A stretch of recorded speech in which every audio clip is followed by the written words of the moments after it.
తెలంగాణ రాష్ట్ర వ్యాప్తంగా ప్రభుత్వ విద్యాలయాల్లో ఒకవైపు మధ్యాహ్న భోజనం వికటించి పలువురు విద్యార్థులు అస్వస్థతకు గురవుతున్నారు. మరొక వైపు అనేక పాఠశాలల్లో విద్యార్థులు ఆత్మహత్యలు చేసుకుంటున్నారనేటువంటి ఆందోళన అధికమైంది. కట్ చేస్తే జగిత్యాల జిల్లా కేంద్రంలో ఉన్నాము. ప్రస్తుతం మనం జగిత్యాల జిల్లా కేంద్రంలో ఉన్నటువంటి దరూర్ బాలుల పాఠశాల, దీనికి సంబంధించి ఒక బాత్రూమ్ని నివాస గృహంగా చేయడం జరిగింది. దానిలో పాములు తచ్చాడుతున్నాయి. విద్యార్థులు భయభ్రాంతులకు గురవుతున్నారు. ఒకసారి పరిస్థితి ఏందో ఒకసారి చూద్దాం మనము. దీనికి సంబంధించి ఇది ఒక క్లాస్ రూమ్గా చేసేసిండ్రు. అనేక మౌలిక వసతుల లేమి కూడా కనబడుతుంది. దీనికి సంబంధించి ఇది ఒకసారి చూద్దాం మనం. ఇది బాత్రూము. దీన్ని మొత్తం ఈ వాష్రూమ్స్ని మరి గదుల కొరత ఆధారంగా చేసుకొని దీన్ని మొత్తం పిల్లల ట్రంక్ పెట్టెలున్నాయి ఇవన్నీ. అంటే ఎంత దయనీయమైన పరిస్థితి ఉంది అంటే తెలంగాణ రాష్ట్రంలో గురుకుల విద్యాలయాల పరిస్థితి. ఇది వాష్రూమ్స్. ఒక్కసారి ఇక్కడ కెమెరా తీసుకోండి. దీనికి సంబంధించి ఇది ఇది ఇది ఒకవైపు మనకి వెలుతురు వస్తున్నది. దీనికి సంబంధించి ఒకసారి చూద్దాం. ఇది మొత్తం మీద ఈ వాష్రూము ఓపెన్గా ఉన్నటువంటి పరిస్థితి. ఒకవైపు కోతులు వస్తున్నాయి. ఇదంతా కూడా ఒక దుర్గంధభరితమైనటువంటి వాతావరణము. ఇక్కడ వాష్రూమ్స్ ఉన్నాయి. వాష్రూమ్ ముందే ఇక్కడ పిల్లలు ఉంటున్నటువంటి పరిస్థితి, దుస్థితి ఇంత అధ్వానమైనటువంటి పరిస్థితి. ఎందుకంటే చాలా ప్రాంతాల్లో ఆధునిక పాఠశాలలు, గురుకుల విద్యాలయాలు ఉన్నాయి. ఎంతమంది ఉంటున్నారు ఇక్కడ? 12 మంది. ఏం పేరు నీ పేరు? ఏం బాబు, ఏం జరుగుతున్నాయి ఇక్కడ? దానిలో వాష్రూమ్లలో ట్రంక్ పెట్టెలు కనబడుతున్నాయి. నీ పేరేంది? ఏ క్లాస్ చదువుతున్నావు? నా పేరు రామ్ చరణ్. ఏంది ప్రాబ్లం? ఏముంది ఇక్కడ ప్రాబ్లం? బాత్రూమ్ కూలుతుంది, పరలేటిని మొత్తం. స్కూల్ వసతులు మంచిగా లేవు. నీళ్ళు కూడా పట్టుకోవడానికి లేదు. రోజు 8కి వస్తుంది నల్ల. ఏ క్లాస్ చదువుతున్నావు? 8th. ఏమున్నానా? ఏం పేరు నీ పేరు? నా పేరు వి చరణ్. 8th క్లాస్ చదువుతున్నా. యువరెస్ హాస్టల్ నుంచి మాట్లాడుతున్నా. ఇక్కడ మాకు కొంచెం ఇబ్బందిగానే ఉన్నది. మాకు ఈ హాస్టల్లో బాగానే సౌకర్యాలు లేవు. మాకు ఇబ్బంది అవుతుంది. గోడలకి వెళ్ళి వర్షాకాలం వస్తే చాలు వర్షం బాగా ఇట్లా కురుస్తుంది. అంటే ఈ ట్రంక్ పెట్టాలనిగా వాష్రూమ్లో పెట్టిర్రు. ఎందుకు అసలు? మేము అవి క్లాస్ నడవంగా ఇబ్బంది అవుతుందని అక్కడ పెట్టుకున్నాం. ఏం నడుస్తుందన్న? నీ పేరు చెప్పు. ఏం ప్రాబ్లం? నా పేరు హర్షిత్. నేను 8th క్లాస్ నుంచి మాట్లాడుతున్నా. ఈ రూమ్లో బాగా ఫిట్ ఉందని పెట్టెలు బాత్రూంలో పెట్టుకోవడం జరిగింది. పెట్టుకుంటే అందులో ఓన్లీ ఫీవర్ వచ్చిన వాళ్ళు వండుకుంటారు. నైట్ పూట రూమ్లలో రూమ్లలో వండుకుంటాం. ఓన్లీ హాస్టల్ మంచిగా అన్నీ మంచిగా ఉన్నాయి. కానీ హాస్టల్ వానకాలం తూరుతుంది బాగా. చలికాలం అయితే చలి పెడుతుంది. స్వెటర్లు, సబ్బులు వస్తలేవు, సిద్దర్లు వస్తలేవు. తిండి ఎట్లా ఉన్నది? ఫుడ్ సేఫ్టీ మంచిగా ఉందా? ఫుడ్ అన్ని మంచిగా ఉన్నాయి. ఇక్కడ పాములు కూడా వస్తున్నాయట. పాములు బాగా వస్తున్నాయి. ఒకసారి బాత్రూమ్లో వచ్చింది. బాత్రూమ్లో వస్తే మా సార్ కొట్టిండు. కొన్ని నాగంభావం వచ్చింది, చంపేసారు. బాకి మీదకి వచ్చి పడిగితే కట్టతో కొడితే వెళ్ళిపోయింది. బాత్రూమ్లలో చెట్లకి పోతున్నాం. బాత్రూమ్ ఊగుతాం, లోపల పోతలేం. మొత్తం చెట్లకి. అందులో బాత్రూంలో ఊగుతాం, బాగా పాములు ఉన్నాయి. భయం అవుతుంది. కొంచెం భయం ఉండు అవుతుంది. మొత్తం మీద ఒక మాకు వేడికి గీజర్ ఇంకా లేదు. మేము కట్టెలు తెచ్చుకొని బయటకు వెళ్ళి కట్టెలు లేవు. మేము 1వ తారీఖు నుంచి మంటలు పెట్టుకున్నాం. కట్టెలు ఆడ జమ చేసుకొని పెట్టుకున్నాం మేము. అది పాంకుశాలు ఇడిచినాయి. అది పాము మొన్న కనబడ్డది. బయట కూకున్నాం. వాసన వస్తుందని కూకుంటే ఇక అక్కడ చెట్టు మీద దుంకి అటు పోయింది. అటు పోయినాకల్లా అప్పుడు కనబడ్డాయి. ఇంకా మన రూమ్లో చంపారు సార్లు. బాగానే దుడ్డుంది. ఇంకా హాస్టల్ మార్పియాలని కోరుతున్నాం. సో ఒకసారి చూద్దాం. ఈ ఛాంబర్లో ఇప్పటికే అధికారులు తనిఖీలు చేస్తున్నారు. దీనికి సంబంధించి విద్యార్థుల సంఖ్య తగ్గట్టుగా మౌలిక సదుపాయాలు లేవు. దీనిలో ఒకసారి ఇబ్బందికరమైన పరిస్థితులు ఉన్నటువంటి దృశ్యాలని చూస్తున్నాం.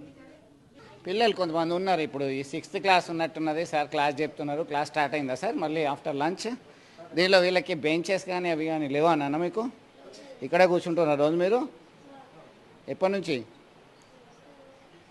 ఎస్, ఇది ఇక్కడ స్టోర్ రూమ్ ఉంది. ఒకవైపు బియ్యం ఉంది. నాణ్యత ఉందా లేదా అనేది పక్కన పెడితే ఒకవైపు స్టోర్ రూము, మరొక వైపు పిల్లలకి విద్యా బుద్ధులు నేర్పాల్సినటువంటి టీచర్స్ అక్కడనే కాన్సన్ట్రేట్ చేయాల్సినటువంటి పరిస్థితి.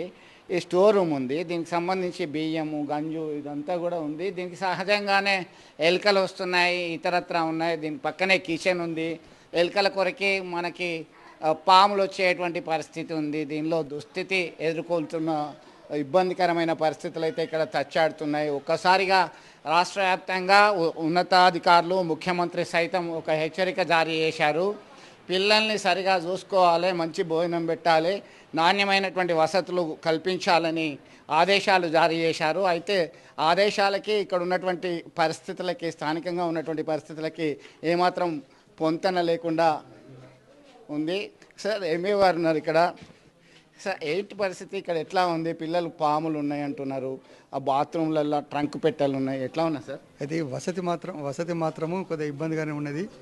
కాబట్టి మేము కూడా వసతిని కల్పించాలని కోరుతున్నాము. అక్కడ పాత ఎస్పీ ఆఫీస్ ఉండే, అది ఇవ్వాలని కోరినాము. తర్వాత ఇంకోటి మన గవర్నమెంట్ స్కూల్ ఒకటి ఉన్నది, అది కూడా చూస్తున్నాము. మన కలెక్టర్ గారు ఆదేశించి మేము అది పోవడానికి సిద్ధంగా ఉన్నాము. ఎందుకంటే తెలంగాణ రాష్ట్ర వ్యాప్తంగా దాదాపు 48 మంది మృతి చెందారు. అందులో కొంతమంది ఆత్మహత్య చేసుకున్నారు, ఇంకొంతమంది పాము గుట్టడంతో మృతి చెందారు. అనేక మంది వాంతులు, విరోచనాలు, అస్వస్థతకు గురవుతున్నారు. ప్రస్తుతం ఇక్కడ జగిత్యాల టౌన్లోనే ఇట్లా పరిస్థితి ఉంది. ట్రంక్ పెట్టెలన్నీ కూడా వాష్రూమ్లలో ఉన్నాయి. అంటే వీళ్ళ ఉన్నతాధికార దృష్టికి మీరు తీసుకెళ్ళాము. ప్రతి నెల ఉన్నత దృష్టిలోకి తీసుకెళ్ళాము, అందరికి తెలుసు. కాకపోతే ఈ అకామిడేషన్ దొరకక ఇబ్బంది అవుతుంది. అకామిడేషన్ దొరికిన తర్వాత వెంటనే మేము తొందరగా షిఫ్ట్ చేయడానికి ప్రయత్నం చేస్తాం. అంటే మీకున్న సమాచారం మేరకి అధికారులు ఎప్పటిలోగా ఇవన్నీ కూడా క్లారిటీగా షిఫ్ట్ చేసే అవకాశం ఉందంటున్నారు? ఇప్పుడు కొత్తగా మాకు డిఓ గారు వచ్చారు. ఇప్పుడు డిఓ గారు వచ్చిన తర్వాత మీకు అన్ని విషయాలు సారు క్షుణ్ణంగా చెప్పగలుగుతారు. ఎంతమంది విద్యార్థులు ఉన్నారు సార్ ఇక్కడ? ఇక్కడ 48 మంది విద్యార్థులు ఉన్నారు. కాకపోతే ఇవాళ 36 మంది వచ్చినట్టున్నారు. సరే, ఇప్పటికే ఉన్నతాధికారుల దృష్టికి వీళ్ళు తీసుకెళ్ళామని చెప్తున్నారు. ఉన్నతాధికారుల దృష్టికి తీసుకెళ్ళినప్పటికీ కూడా ఇంకా చర్యలు చేపట్టలేదు. అతి త్వరగా దీన్ని షిఫ్ట్ చేస్తామనేటువంటి ఆలోచన వారు చెప్తున్నారు. ఇవన్నీ కూడా ఉన్నతాధికారులకి, స్థానికంగా ఉన్నటువంటి వాళ్ళందరికీ కూడా విషయం విదితమే. అయినప్పటికీ ఇంకా షిఫ్ట్ చేయాల్సినటువంటి పరిస్థితి ఉన్నప్పటికీ వార్ ఫుడ్ ప్రోగ్రామ్ లాగా తీసుకోవాల్సినటువంటి యాక్షన్ ఇంకా తీసుకోవట్లేదు. తెలంగాణ రాష్ట్ర వ్యాప్తంగా ఉన్నటువంటి పరిస్థితి మనకు అగమ్య గోచరంగా ఉంది. విద్యార్థుల భవితవ్యం ఎలా ఉండబోతుంది, వాళ్ళకి నాణ్యమైనటువంటి విద్య, నాణ్యమైనటువంటి మౌలిక సదుపాయాలు కల్పించాల్సినటువంటి అవసరం ఎంతైనా ఉంది.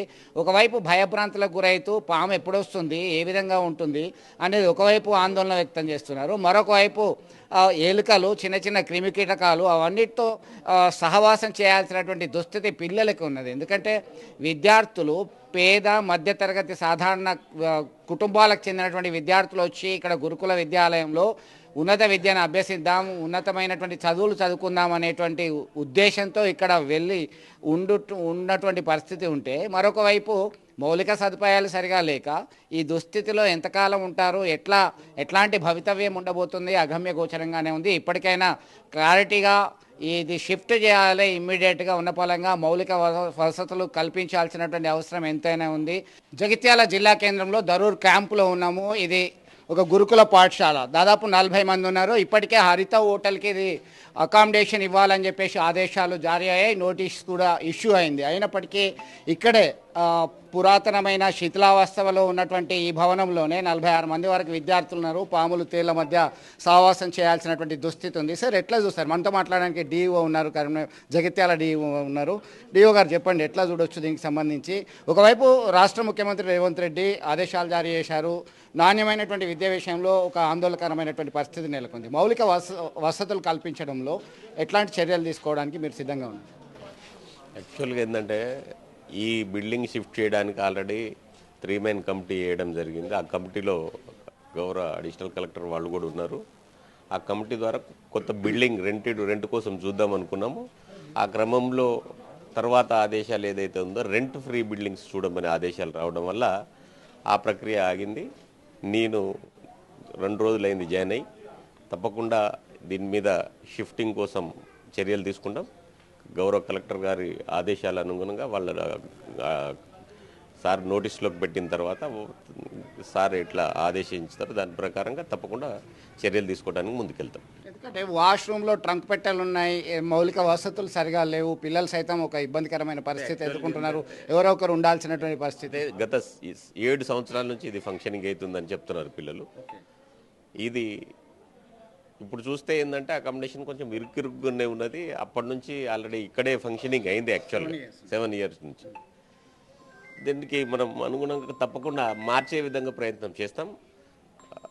అదే సేమ్ ఏదైతే రిపోర్ట్ ఉందో కలెక్టర్ గారికి నోటీసులోకి పెట్టి చర్యలు తీసుకోవడానికి ముందుకెళ్తాం తొందరగా సాధ్యమే. ఎస్, మొత్తం మీద పిల్లలకి ఒక స్పష్టమైనటువంటి హామీ ఇవ్వడానికి ముందుకు వచ్చినటువంటి పరిస్థితి కనబడుతుంది. ఎందుకంటే గత 7 సంవత్సరాల నుంచి ఇక్కడే ఈ భవనంలోనే పిల్లలందరూ కూడా విద్యాభ్యాసం చేస్తున్నారు.